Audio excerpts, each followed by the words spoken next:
they'll have a big influence on this, on too late getting a great shot, I guess. Who knows? You never know with too late, but he's done a lousy job. The race should be much slower, much slower. But I've just signed his document and all of the papers, and Steve Myron is now on. The Federal Reserve round offensive is now underway in Gaza City. Your reaction to it? Well, we're going to see what happens because I hear Hamas is trying to use the old human shield deal, and if they do that, they're going to be in big trouble. They're going to be in big trouble. They put it out 2 days ago that they're going to use the hostages as human shields. That's something that hasn't been done for a long time, you know? Let me tell you, if they do that, they're in big trouble. On the Federal Reserve, do you believe the Federal Reserve is an independent body? What do you think about the independence? Oh, it should be, but I think they should listen to smart people like me.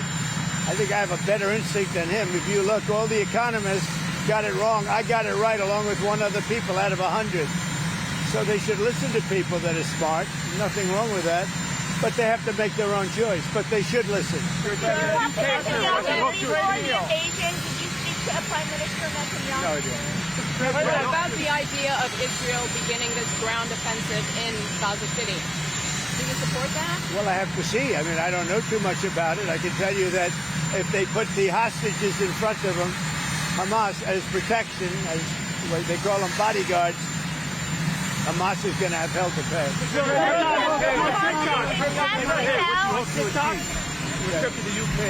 Your trip to the UK today, what do you hope to achieve? Well, my relationship is very good with the UK, and Charles, as you know, who's now king, is my friend. And it's the first time this has ever happened where somebody was honored twice, so it's a great honor. And this one's at Windsor. They've never used Windsor Castle for this before. They used Buckingham Palace. And I don't want to say one's better than the other, but they say Windsor Castle is the ultimate, right? So it's going to be nice. But basically, I'm there also on trade. They want to see if they can refine the trade deal a little bit. We made a deal, and it's a great deal. And I'm into helping them. Our country is doing very well. We've never done this well. We're having trillions of dollars coming because of the tariffs. They'd like to see if they could get a little bit better deal. So we'll talk to them. But primarily it's to be with Prince Charles and Camilla. They're friends of mine for a long time, long before he was king. And it's an honor to have him as king. And, you know, I think he represents the country so well. I've watched. He's such an elegant gentleman, and he represents the country so well.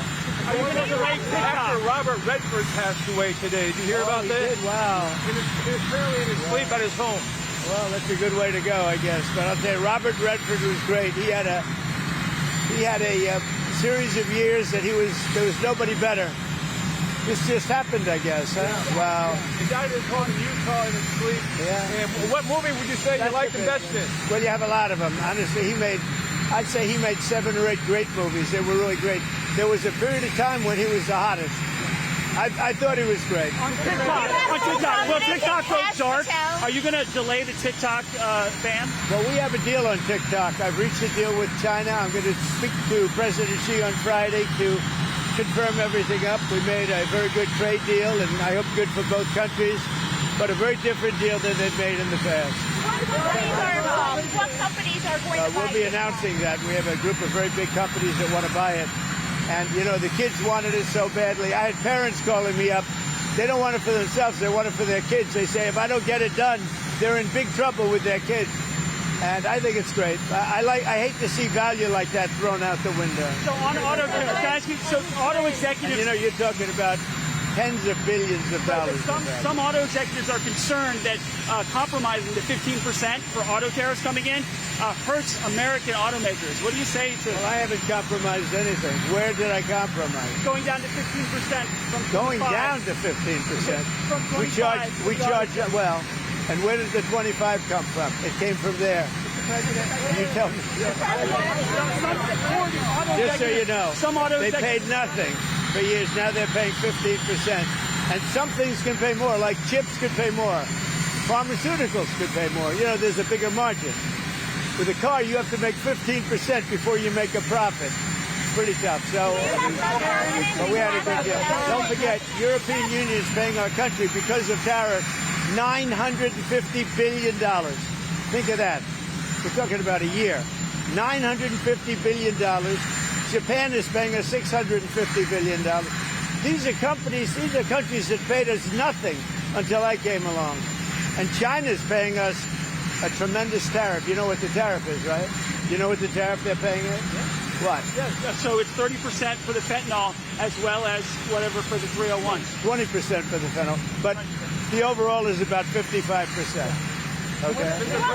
That's as opposed to nothing. Would you say that's a difference? We have a big decision coming up, and if the Supreme Court rules the way hopefully they will, because, I mean, every legal expert said we win that case, but you still have to watch. And the Supreme Court's been terrific. I think they're very fair. All I want is fairness, and we win. But if we win the Supreme Court case, which is the finalization of tariffs, we will be by far the richest country anywhere in the world, and we'll be able to help our people more, and we'll be able to help other countries when we want to. But I will say, if we win that case, our country, you see what we've taken in just on a temporary basis. We've taken in trillions of dollars, trillions with a T, and we will be by far the richest country in the world. There'll be nothing close. And you know, one other thing, we'll have tremendous power to negotiate. The use of tariffs. I settled 7 wars. 4 of them was because I was able to use tariffs. Hopefully you'll be able to, in the interview, criticize the fact that some CEOs make hundreds of times more in salary than average workers. He's worried about polarization. Yeah. Do you share that concern? Well, I do say there's a big gap. I do say that. Don't forget, I'm a popularist. There's a big gap. Mr. President, it's been a month since you Vladimir Putin. A month on, do you think that meeting accomplished what you hoped? Yeah, accomplished a lot, but it takes 2 to tango also. You know, those are 2 people, Zelensky and Putin, that hate each other. And it looks like I have to sit in the room with them because they can't sit in the room together. There's great hatred there. But no, that meeting accomplished a lot. Mr. President, you don't have complete confidence in Patel. What are you hoping comes from his testimony on the Hill today? Well, first of all, I think that Pam Bondi has done an unbelievable job, and everybody agrees with that. And Cash, if you take a look at what he did with respect to this horrible person that he just captured. He did it in 2 days. It took other similar cases 4 days, 5 days, 4 years, if you look at certain shooters. Now, I have confidence in everybody in the administration. My administration, and a lot of people are saying it, not just me, it's so far the best administration ever formed. You look at our financial people. Our country is making a fortune. We have to keep tariffs because our country has become successful because of tariffs. We have the case in the Supreme Court. That's a very vital case for the success of our country. It's very vital to negotiate with other countries. And remember, other countries charge us tariffs. That's a very, very big case. And if we win that case, our country will be by far the richest country anywhere in the world. And then we can help our people. We'll get rid of debt. We'll get rid of everything. We can help our people, and we can even help other countries where they need it. Mr. President, narcotics in Venezuela. Narcotics in Venezuela. President Maduro in Venezuela says that you're getting ready to invade his country. What is his message to him? Well, I would say this right away. Stop sending Tren de Aragua into the United States. Stop sending drugs into the United States. We knocked off actually 3 boats, not 2, but you saw 2. And the problem is there are very few boats out in the water. There are not a lot of boats out in the water. I can't imagine why. Not even fishing boats. There's nobody. Nobody wants to go take a fish. So it's one of those things. But I would say to him very strongly, stop sending people from your prisons into our country. They're sending their prisoners. They've done that already. So the numbers just came out. Another month with 0 people getting into our country. And these are figures, John, with people like you that would like me to do badly. Nobody has ever done on the border like I've done. Mr. President, what will you tell President Zelensky if you meet with him in New York? Well, he's going to have to get going and make a deal. He's going to have to make a deal. Zelensky's going to have to make a deal.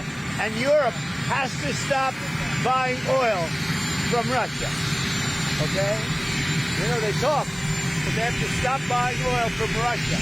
Mr. President, there are some... Generally regarded to be the wealthiest man who's ever occupied the White House.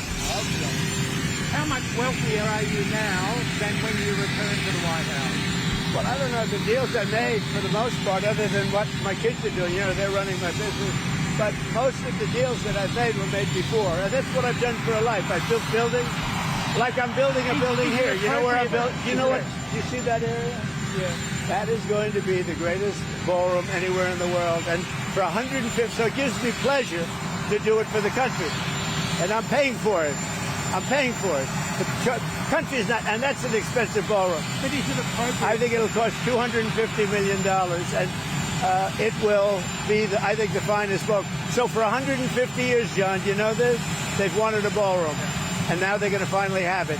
And it's going to knock your socks off. But is it appropriate, President Trump, that a president in office should be engaged in so much business activity? Well, I'm really not. My kids are running the business. I'm here.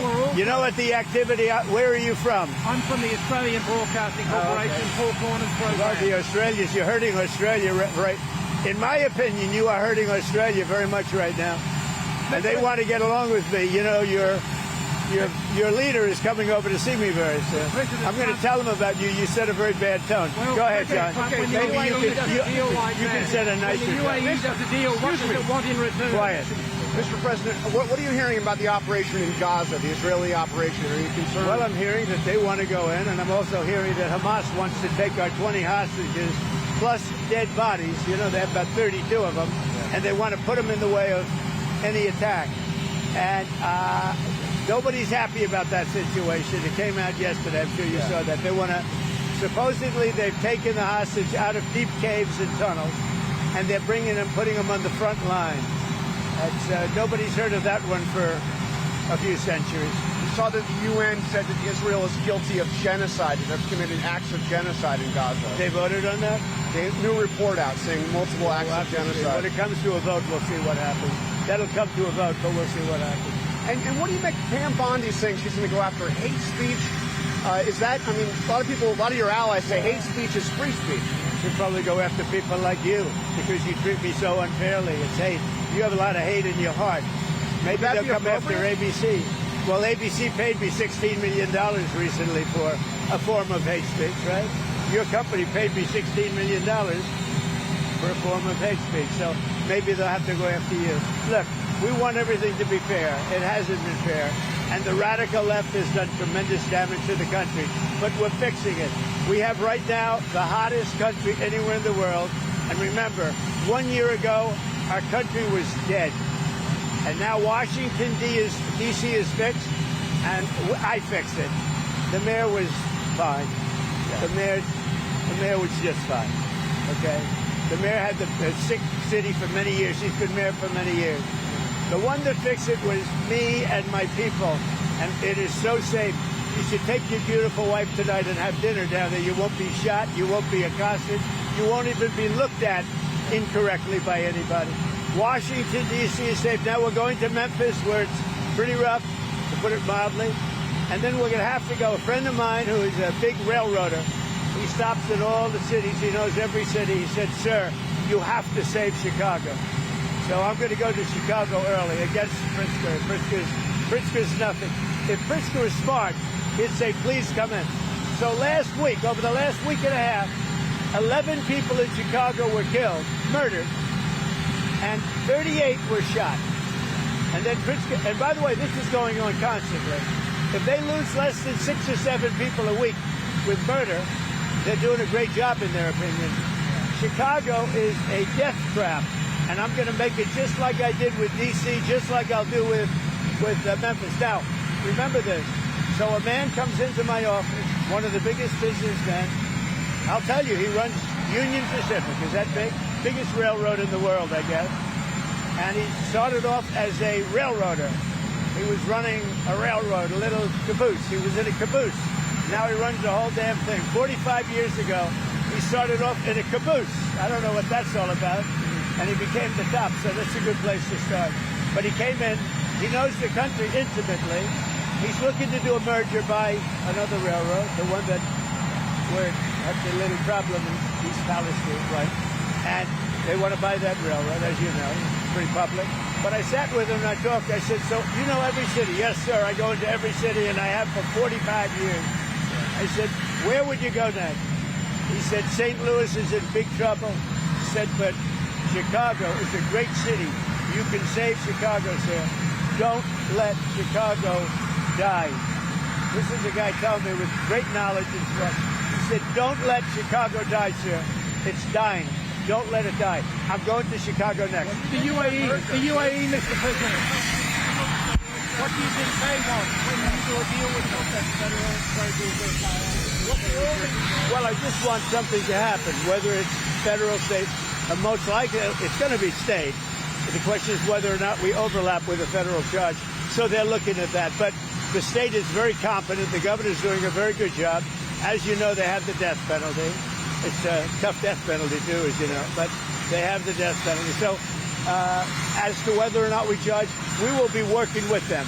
We may or may not be able to judge. And when it comes to the governor of Utah, what do you make of his overall message of nonviolence? Well, I agree with it. I agree 100%. But most of the violence is on the left. He said that social media is a cancer. What? Do you agree with that?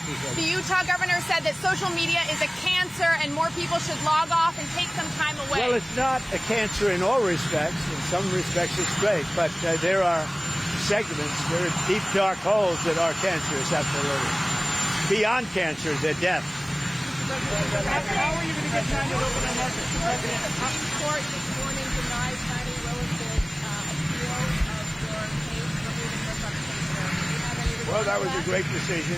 It was a rigged case to start off with. It's great. The court just ruled that she is a disaster. She's a disaster with a boyfriend. The boyfriend that she paid $1 million for his expertise, but he never did it before. Now, she should be prosecuted. What she did to people, forget about me, what Fannie Willis did to innocent people, patriots that love our country, what she did to them by indicting them and destroying them, she should be put in jail.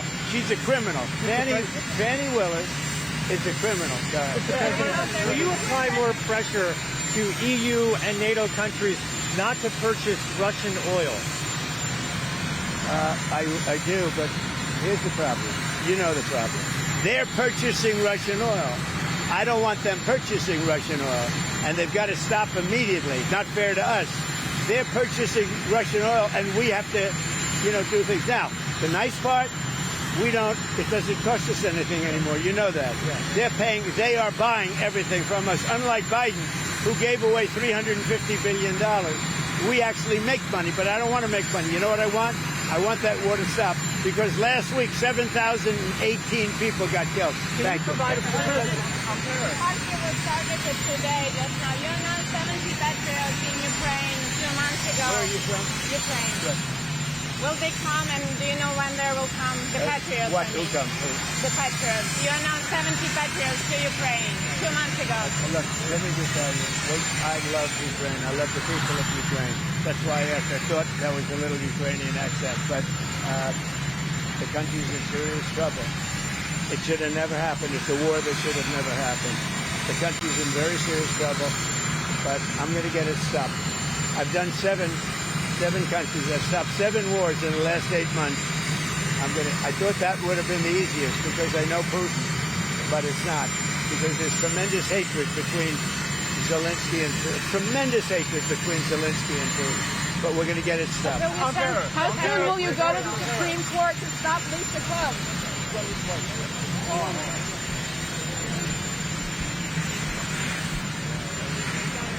Well, not really. No, it was just about getting others.